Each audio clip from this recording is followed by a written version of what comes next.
What do you do when you recognize that you have a deficit in your work culture and things that you want to change? This one can be challenging, but you basically have to go back to the beginning. You almost have to reset. And depending on the size of your company, how you handle or approach it may be different. Ultimately, I would say you want to have a conversation with your team and you want to say, this is what I sense today. What do we actually want to be? Involve them because they are your culture. Like if they're not on board with it and if they don't agree with the fundamental shift in culture that you're wanting to make, it's not going to happen. One person does not make a culture. A group of people makes up a culture. And so you want to figure out, where do we agree? Sometimes the best place to start is to go back and say, what do we value as a company and as a team? And there's a number of processes and ways that we can go about establishing our core values as a team. We can poll the current employees and figure out what are their core values and then look for overlap. We can think about who are the star players on our team or who are the people that really embody things that we think are important and care about, pull those values out and lift them up.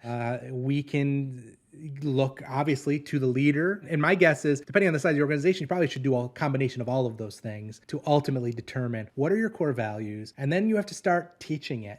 The biggest challenge with work culture is work culture or any culture only grows, maintains, gets better because you put the work into it. Means you always have to be aware of it. You always have to be thinking about it. And you always have to be living it. You can't just set a culture and think it's just going to maintain on its own, because what you'll find is a neglected culture is a culture you didn't want in the first place.